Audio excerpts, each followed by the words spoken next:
Hello students. Previous video में हम लोगों ने क्वेश्चन नंबर 13 तक डील कर लिया था। अब देखेंगे हम लोग क्वेश्चन नंबर 14 क्या कहता है। चलिए देखते हैं। If the radius of octahedral void, कि अगर ऑक्टाहेड्रल वॉइड का रेडियस स्मॉल आर हो और यह ऑक्टाहेड्रल वॉइड जिन एटम के मिलने से बनता है उस एटम का रेडियस कैपिटल आर हो, तो डिराइव करें रिलेशन किसके किसके बीच का। तो वॉइड का रेडियस स्मॉल आर और प्रत्येक एटम का रेडियस कैपिटल आर के बीच के रिलेशन ज्ञात करें। अब यह ऑक्टाहेड्रल वॉइड कितने एटम से मिलकर बनता है? 6 एटम से पहले पढ़ चुके हैं। वह 6 एटम मिलता किस प्रकार से, कुछ इस तरह से कि एक एटम हो गया, यह हो गया दूसरा एटम, यह हो गया तीसरा एटम और यह हो गया चौथा एटम। 4 एटम हो गया। अब 4 एटम को जब मिलाते हैं देखोगे तो यहाँ पर एक बीच में जो है सो एक वॉइड छूट रहा है, खाली स्थान छूट रहा है। 4 एटम के कारण एक वॉइड छूट रहा है और इसी वॉइड को हम लोग बंद करने के लिए एक एटम ऊपर से देते थे और एक एटम जस्ट इसके नीचे से, ताकि यह वॉइड बंद हो सके। तो 6 एटम के कारण यहाँ पर बीच का जो वॉइड अभी भी जो खाली रह रहा है, इसी वॉइड को हम लोग कहते थे क्या, तो ऑक्टाहेड्रल वॉइड। तो बोल रहा है कि इस बीच में जो वॉइड बन रहा है उसका रेडियस दिया हुआ स्मॉल आर और प्रत्येक एटम जिससे यह मिल के बन रहा है उसका रेडियस दिया हुआ आपका कैपिटल आर। तो दोनों के बीच का जो है सो संबंध ज्ञात करें क्या होगा। तो चलिए देखते हैं, संबंध ज्ञात करते हैं। सिर्फ हम लोग वॉइड को दिखाते हैं कि कहाँ पर वॉइड मौजूद है। तो सिर्फ वॉइड को अगर दिखाएंगे तो डायग्राम कुछ इस तरह से दिखेगा कि यह हो गया आपका एक एटम, यह हो गया आपका दूसरा आइटम, यह हो गया आपका तीसरा आइटम और यह हो गया आपका चौथा आइटम। वॉइड कहाँ पर है? तो वॉइड है आपका बीच में कुछ इस तरह से, यहाँ पर कुछ इस तरह से। अब क्या बोला जा रहा है कि कैलकुलेट करें दोनों आर के बीच का रिलेशन। तो जो बीच में छोटा स्फेयर है उसका रेडियस क्या है आपका क्वेश्चन में? Small R. और जो बड़ा स्फेयर है, बड़ा स्फेयर का रेडियस कितना है? तो कैपिटल आर। यानी कि इसका सेंटर यहाँ मान लें और प्रत्येक बड़ा आइटम का सेंटर इस तरह से मान लें। बड़ा आइटम का रेडियस यहाँ से यहाँ तक कितना हो जाएगा? Capital R. यहाँ से यहाँ तक कैपिटल आर, यहाँ से यहाँ तक कैपिटल आर, यहाँ से यहाँ तक कैपिटल, यहाँ भी कैपिटल, यहाँ भी कैपिटल। यानी सब का रेडियस को अगर मिला दे बड़ा आइटम्स का तो देखोगे तो एक चतुर्भुजाकार आकार बन जाएगा, कुछ इस तरह से, कुछ इस तरह से बन जाएगा। अब छोटा आइटम का रेडियस यहाँ से यहाँ तक जो है सो दिया हुआ है आपका कितना, तो स्मॉल आर दिया हुआ है। अब अगर इसके इस एटम के सेंटर से इसको मिला देते हैं, इसका सेंटर से छोटा आइटम का, और इसको यहाँ से मिला देते हैं तो देखोगे। अब इसको नामकरण कर देते हैं, इसको मान लेते हैं पी, इसको मान लेते हैं क्यू, इस एटम का सेंटर को आर और इस एटम का सेंटर को मान लेते हैं एस। तो अगर ध्यान से देखोगे तो एक आपका ट्रायंगल बन रहा है यहाँ पर, और यह जो ट्रायंगल बन रहा है कुछ इस तरह से, यह हो गया आपका, यह हो गया आपका और यह हो गया, यह ट्रायंगल हमको बन गया। और इस ट्रायंगल किस तरह का ट्रायंगल है? चूँकि स्फेयर है और स्फेयर है, और यह जो ट्रायंगल बन रहा है एक समकोण, समकोण क्योंकि बीच का जो एंगल होगा वह 90 डिग्री होगा। बीच का एंगल कितना होगा? 90 डिग्री। नाम क्या क्या दिए हुए हैं? P Q R S. बीच का सेंटर को नाम दे देते हैं ओ। क्या नाम दे देते हैं? ओ। चूँकि बीच में समकोण है तो हमको कैलकुलेट क्या करना है? कैपिटल आर और स्मॉल आर के बीच का रिलेशन, रिलेशन ज्ञात करना है। तो अगर समकोण त्रिभुज है तो समकोण त्रिभुज हम लोग पाइथागोरस पर में लगा सकते हैं। किस में? त्रिभुज पी ओ क्यूब में। तो क्या हो जाएगा फॉर्मूला पाइथागोरस फॉर्मूले के अनुसार? P Q square is equal to P O square plus O Q square. तो क्या हमको पी ओ और ओ क्यूब का वैल्यू पता है? तो पी ओ और ओ क्यूब का वैल्यू हम लोग कैलकुलेट कर सकते हैं कुछ इस तरह से। देखते हैं, अगर देखोगे इस डायग्राम से इंडिकेट किया जा रहा है कि पी ओ किसको किसको टच कर रहा है, तो एक वॉइड के आइटम को टच कर रहा है और एक बड़ा आइटम को। बड़ा आइटम का रेडियस कितना है? बड़ा आइटम का रेडियस है कैपिटल आर और छोटा आइटम का रेडियस कितना है? तो छोटा आइटम का रेडियस है आपका स्मॉल आर। तो बड़ा आइटम का रेडियस और छोटा आइटम का रेडियस स्मॉल आर, दोनों को अगर जोड़ देते हैं, ध्यान से अगर देखोगे इसको यहाँ से लेकर यहाँ तक, तो टोटल पी ओ का लेंथ कितना हो जाएगा? P O is equal to कितना हो जाएगा? तो आर प्लस स्मॉल आर हो जाएगा, कुछ इस तरह से। वही अगर हम लोग ओ क्यूब का वैल्यू निकालते हैं कि ओ क्यूब का वैल्यू कितना हो जाएगा, तो देखोगे अगर ध्यान से ओ क्यूब यहाँ से यहाँ तक का, तो ओ क्यूब का वैल्यू कितना हो जाएगा? तो देखोगे ओ क्यूब दो भाग में बटा है, एक छोटा वॉइड का रेडियस स्मॉल आर और कैपिटल जो बड़ा स्फेयर है उसका रेडियस कैपिटल आर। तो इसमें भी जो हो जाएगा आपका ओ क्यू का value capital R plus small R, कुछ इस तरह से। और पी आर का वैल्यू देखोगे यहाँ से लेकर यहाँ तक, सॉरी पी क्यू का वैल्यू, दो बड़ा आइटम टच कर रहा है और दोनों बड़ा आइटम का radius capital R plus capital R. तो जो है सो आपका पी क्यू का वैल्यू हो जाएगा, पी क्यू का वैल्यू दो ठो कैपिटल आर आपस में मिलेगा तो क्या हो जाएगा? 2 आर हो जाएगा। तो पी क्यू का वैल्यू पता है हम लोग को, पी ओ का वैल्यू पता है और ओ क्यू का वैल्यू पता है। और बोले थे यह जो ट्रायंगल बन रहा था किस तरह का ट्रायंगल बन रहा था, तो एक हमको ट्रायंगल बन रहा था किस तरह का, तो एक समकोण त्रिभुज, यहाँ से लेकर यहाँ तक, यह हो गया, यह हो गया और यह हो गया, पी ओ क्यू। अब त्रिभुज पी ओ क्यू में लेने पर, चूंकि समकोण त्रिभुज है और यहाँ पर एंगल बन रहा है कुछ इस तरह से, यहाँ पर एंगल, तो पाइथागोरस प्रमेय लगाते हैं। तो पाइथागोरस प्रमेय के अनुसार क्या हो जाएगा, तो पाइथागोरस प्रमेय के अनुसार हो जाएगा पी क्यू का square is equal to P O का स्क्वायर प्लस ओ क्यू का स्क्वायर। अब पी क्यू का वैल्यू जानते हैं, पी ओ का वैल्यू जानते हैं और ओ क्यू का वैल्यू जानते हैं, सब का वैल्यू को अब पुट करने पर देखते हैं आंसर क्या हो जाएगा। नाउ अप्लाइंग पाइथागोरस प्रमेय, नाउ अप्लाइंग पाइथागोरस प्रमेय वी कैन राइट, क्या लिख सकते हैं कि P Q square is equal to P O plus O Q का स्क्वायर। पी क्यू का value 2r square, P O का वैल्यू आर प्लस आर का स्क्वायर, ओ क्यू का value R plus R square.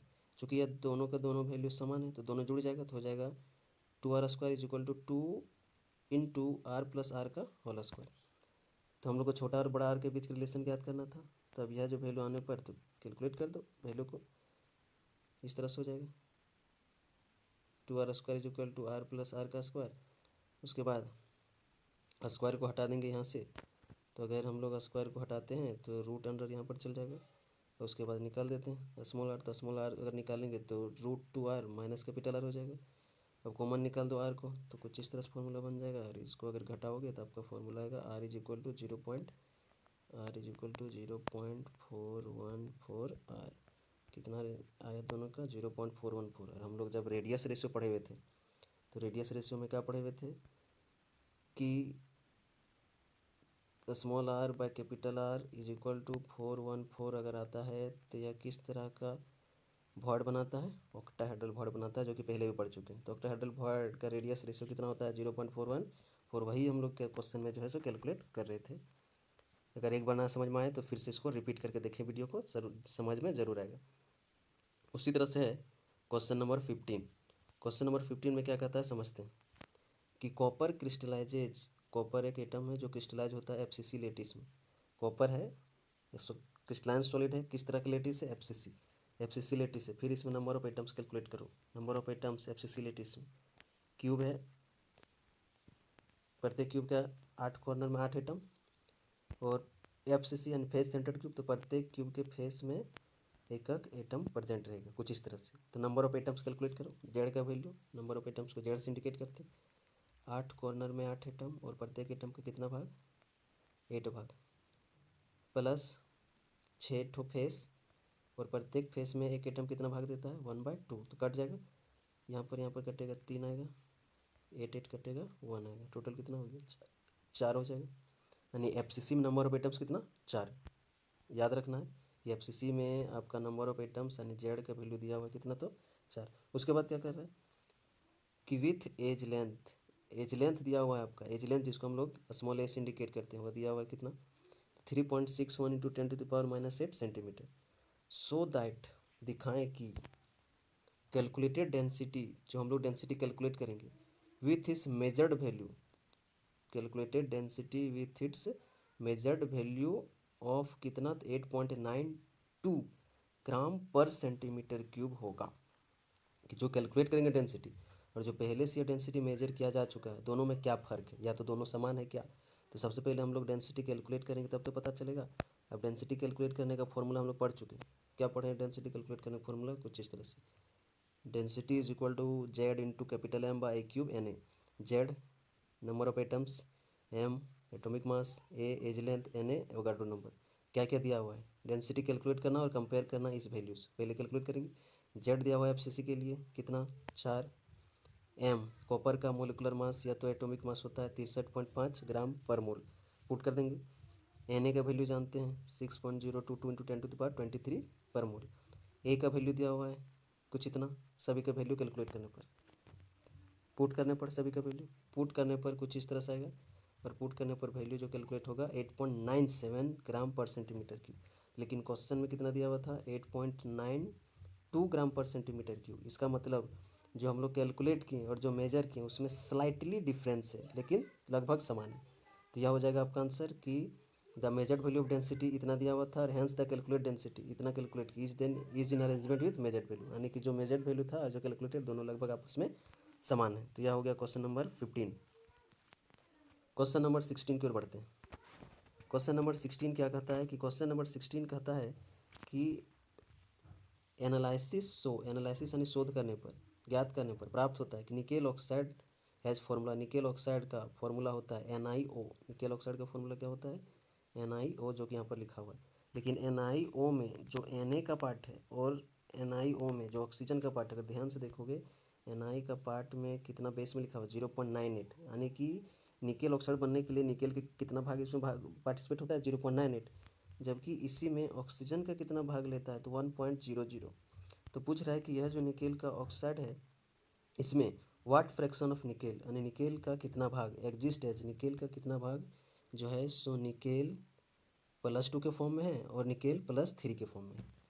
कि एक nickel जो है इस ऑक्सीजन से मिल के निकेल ऑक्साइड बनाता है, जिसमें निकेल का भाग 0.98 है और ऑक्सीजन का 1.00। तो 0.98 में निकेल +2 और निकेल +3 का कितना भाग है। अब निकेल का टोटल भाग 0.98 है, लेकिन उसमें से निकेल डबल प्लस के फॉर्म में कितना है और निकेल डबल +3 के फॉर्म में कितना है। कैलकुलेट करते हैं, देखते हैं कैसे कैलकुलेट करते हैं इसको। तो ध्यान से देखोगे कि the formula of nickel oxide, कि जब फॉर्मूला दिया हुआ निकेल ऑक्साइड क्या, निकेल बेस में 0.98, ऑक्सीजन 1.00।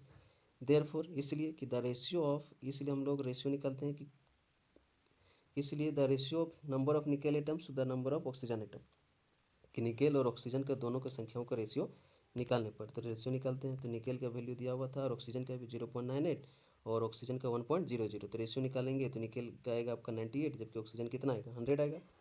अब हम लोग जानते हैं कि ऑक्सीजन में हमेशा -2 चार्ज होता है, लेकिन निकेल में जो है सो +2 भी हो सकता है और +3 भी हो सकता है। तो ऑक्सीजन में होता है -2 और ऑक्सीजन का वैल्यू कितना है 100। तो अगर ऑक्सीजन का भाग 100 है और ऑक्सीजन में -2 होता है इतना, तो टोटल चार्ज कितना हो 100 ऑक्सीजन के लिए, 100 ऑक्सीजन के लिए क्या हो जाएगा -200 चार्ज हो जाएगा। उसी तरह से अब हम लोग को निकेल का कैलकुलेट करना है। तो निकेल बोल रहा है कि निकेल +2 में भी है और निकेल +3 में भी है, तो इसमें भी निकालते हैं कितना कितना चार्जेज है निकेल +2 का निकेल +3 का। तो सबसे पहले जानना पड़ेगा कि दोनों का संख्या कितना है। तो टोटल संख्या तो 98 था, टोटल संख्या कितना था 98, 98 में से निकेल +2 कितना है और 98 में से निकेल +3 कितना है। तो सपोज करते हैं कि let the number of nickel double plus ion is x। तो अगर 98 में से निकेल +2 अगर x के रूप में रहता है तो निकेल +3 कितना रहेगा, तो 98 - x, x क्या है निकेल +2, और 98 में से निकेल +2 अगर x है तो 98 में से जितना बचेगा वो निकेल +3 हो जाएगा। इसलिए यहाँ पर माना गया है कि इसलिए the number of nickel +3 98 - x हो जाएगा। अब टोटल चार्ज निकालते हैं। तो निकेल +2 में टोटल चार्ज निकालो, तो टोटल निकेल कितना है x है, टोटल चार्ज कितना है +2, तो +2 को x इंटू कर दो, क्या हो जाएगा निकेल का संख्या +2x। उसी तरह से निकेल +3 में चार्ज का संख्या निकालो, तो निकेल +3 का संख्या कितना है 98 - x, उसको +3 से इंटू कर दो तो कुछ इतना हो जाएगा।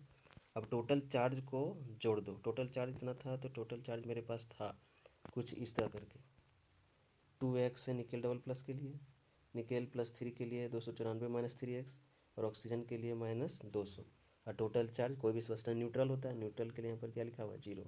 अब इसमें से x का वैल्यू निकालो, कैलकुलेट करने पर अगर x का वैल्यू कैलकुलेट करोगे तो कैलकुलेट करने पर जो है सो x का वैल्यू हम लोग को कैलकुलेट होता है कुछ इतना, x = हो जाता है 94, कितना 94।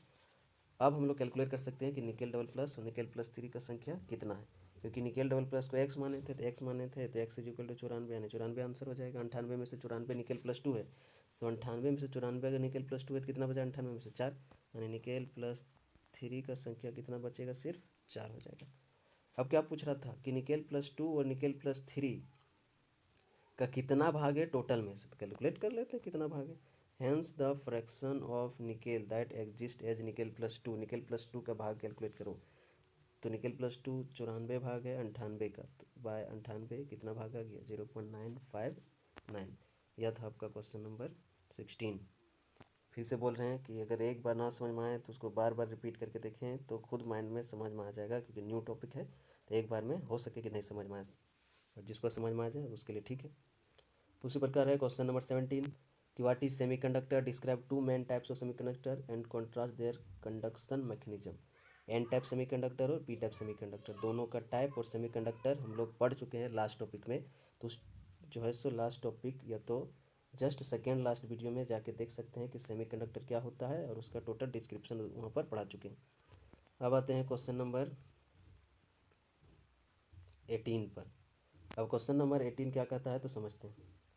क्वेश्चन नंबर 18 कहता है non stoichiometric cuprous oxide. Non stoichiometric का मतलब होता है कि जो कॉपर और ऑक्सीजन को जब मिला के बनाए गए तो दोनों का अमाउंट जो है सो समान नहीं है। नॉन स्टेचोमेट्रिक का मतलब नंबर ऑफ एटम्स जो है सो समान नहीं है।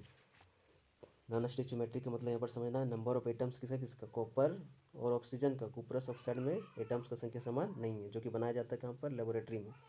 इन दिस ऑक्साइड, इस ऑक्साइड में कॉपर टू ऑक्सीजन रेशियो, इस ऑक्साइड में कॉपर टू ऑक्सीजन का रेशियो जो स्लाइटली लेस देन यानी कि 2:1 रेशियो, यानी कॉपर का संख्या कितना था 2 और ऑक्सीजन का रेशियो कितना था 1। तो जब इसको एक्सपेरिमेंटली निकाला गया तो पाया गया कि इस रेशियो से भी कम है दोनों का रेशियो कॉपर और ऑक्सीजन का।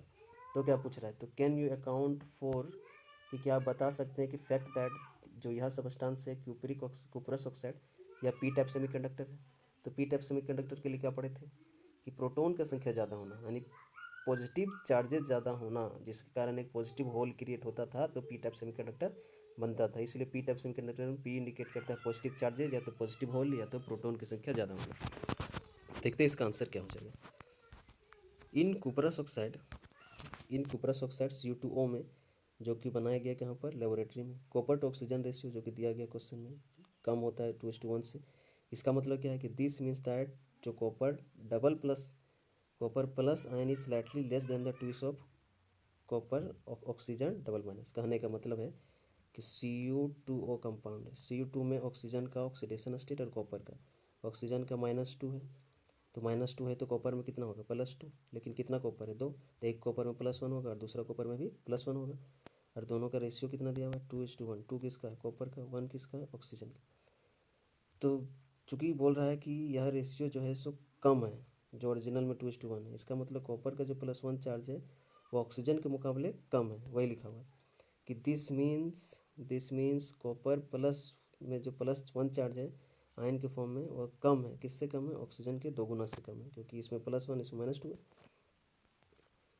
दिस इज बिकॉज, यह होता है इसलिए क्योंकि कॉपर में जो +1 चार्ज है been replaced by copper double plus ion. कहने का मतलब कि जो कॉपर कुपरस ऑक्साइड है Cu2O, और Cu2O में प्रत्येक कॉपर के पास +1 चार्ज है, उसमें से जो है सो इस कंपाउंड में कभी कभी जो है सो सेमीकंडक्टर बनने के लिए हम लोग पढ़े थे कि कुछ कुछ एटम जो है सो अपने ओरिजिनल साइड से दूसरे एटम को रिप्लेस कर देते हैं। तो यहाँ पर सेम है कि कॉपरस ऑक्साइड में कुछ कॉपर डबल प्लस आयन जो है सो रिप्लेस कर देते हैं कॉपर प्लस आयन को, जिसके कारण पॉजिटिव चार्ज की संख्या बढ़ जाती है, क्योंकि अब एक कॉपर एक ही प्लस रखता था, लेकिन क्रिस्टल में से इस कॉपर को रिप्लेस कर दिया गया इस कॉपर के द्वारा। पहले एक पॉजिटिव चार्ज था, कितना पॉजिटिव चार्ज, 2, जिसके कारण से पॉजिटिव का संख्या बढ़ जाएगा, और पॉजिटिव की संख्या बढ़ गया यानी पॉजिटिव होल बनेगा, और पॉजिटिव होल जैसे बढ़ता था तो क्या कहलाता था, पी टाइप का सेमीकंडक्टर।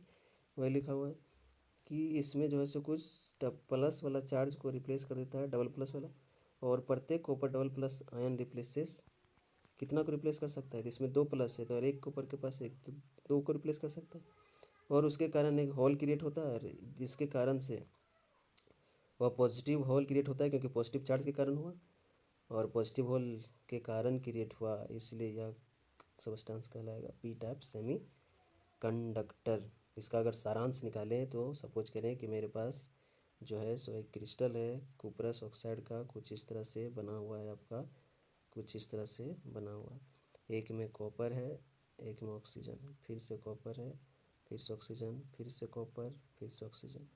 अब क्या बोल रहा है कि जो है सो बाहर से एक कॉपर आता है जिसमें कितना चार्ज है डबल प्लस, लेकिन यहाँ पर एक कॉपर में कितना चार्ज है सिर्फ +1। तो बोल रहा है कि क्रिस्टल में यह जो बाहर से कॉपर डबल प्लस को जब डाला जाता है तो यह कॉपर को और इस कॉपर दोनों को रिप्लेस कर देता है। तो दोनों को रिप्लेस कर देगा तो किस तरह से दिखेगा, कुछ इस तरह से दिखेगा कि यह था मेरा इस तरह से, और इसमें जो है सो यहाँ पर था ऑक्सीजन, और यहाँ पर और यहाँ पर 2 कॉपर था, यहाँ पर भी था कॉपर ऑक्सीजन कॉपर ऑक्सीजन, दोनों कॉपर को रिप्लेस करके सिर्फ एक कॉपर जगह ले लिया, अभी कौन वाला, डबल प्लस वाला। तो यहाँ पर जो है एक जगह खाली हो जाएगा, और यह जगह खाली क्यों हुआ, क्योंकि दो कॉपर को रिप्लेस कर दिया एक CO डबल प्लस, जिसके कारण यहाँ पर एक पॉजिटिव होल क्रिएट हो गया क्योंकि पॉजिटिव चार्ज को हटाया गया, और इसी पॉजिटिव होल के कारण जो सबस्टांस बना इसी को आता है पी टाइप सेमीकंडक्टर।